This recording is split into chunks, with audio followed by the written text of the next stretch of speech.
कोई भी व्यक्ति जो अच्छा कार्य करता है उसका कभी बुरा अंत नहीं होगा, चाहे इस काल में हो या आने वाले काल में। प्रकृति के विपरीत कार्य करके मनुष्य तनाव से ग्रसित हो जाता है। यही तनाव मनुष्य के विनाश का कारण बनता है। इसीलिए तनाव से मुक्त रहने के लिए धर्म और कर्म का मार्ग अपनाना चाहिए। क्यों व्यर्थ चिंता करते हो? किससे व्यर्थ डरते हो? कौन तुम्हें मार सकता है? आत्मा न पैदा होती है न ही मरती है। न तो ये शरीर तुम्हारा है और न ही तुम इस शरीर के हो। ये शरीर 5 तत्वों से बना है: अग्नि, जल, वायु, पृथ्वी और आकाश। एक दिन ये शरीर इन्हीं 5 तत्वों में विलीन हो जाएगा, किंतु आत्मा स्थिर है। आत्मा को न कोई शस्त्र काट सकता है, न ही उसे अग्नि जला सकती है। उसे जल नहीं गला सकता, न ही उसे वायु ही सुखा सकती है। तुम्हारा क्या गया जो तुम रोते हो? तुम क्या लाए थे जो तुमने खो दिया? तुमने क्या पैदा किया जो नष्ट हो गया?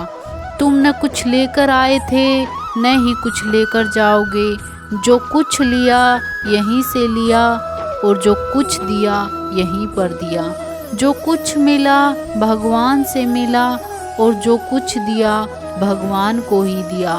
इस बात पर विश्वास रखो, जो हुआ अच्छा ही हुआ और जो हो रहा है वो भी अच्छा ही हो रहा है। जो बीत गया उसका पछतावा मत करो और भविष्य की चिंता मत करो। वर्तमान चल रहा है, जिसे तुम मृत्यु समझते हो वही तो जीवन है।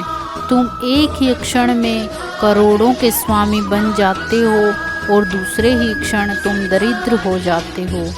तेरा मेरा, छोटा बड़ा, अपना पराया सब त्याग दो, फिर सब तुम्हारा है और तुम सबके हो। क्रोध से भ्रम पैदा होता है, भ्रम से बुद्धि विचलित होती है और जब बुद्धि का विचलन होता है तो तर्क करने की क्षमता क्षीण हो जाती है और जब तर्क करने की क्षमता क्षीण हो जाती है तो मनुष्य पतन की ओर अग्रसर हो जाता है। इसीलिए क्रोध से बचना चाहिए। मन बहुत चंचल होता है और मन पर नियंत्रण करना बहुत आवश्यक होता है। जो मनुष्य मन पर नियंत्रण नहीं कर पाता, ऐसे मनुष्य का मन उसके शत्रु की भांति कार्य करता है और धीरे धीरे व्यक्ति गलत मार्ग की ओर अग्रसर हो जाता है। लगातार प्रयत्न करने से अशांत मन को वश में किया जा सकता है। मन को वश में करना सरल भी है और दुष्कर भी। यदि मनुष्य धीरमति और दृढ़ निश्चय वाला है तो वो सरलता से अपने मन को वश में कर सकता है, और यदि मनुष्य की मति धीर नहीं है तो वो दृढ़ निश्चयी नहीं होगा। ऐसा मनुष्य जन्म जन्मांतर तक भटकता रहता है। परमात्मा में विश्वास से, धर्म में विश्वास से, सत्य में विश्वास से मनुष्य दृढ़ निश्चयी हो सकता है। कोई भी मनुष्य अपने कर्मों से भाग नहीं सकता। कर्मों का फल अवश्य भुगतना पड़ता है।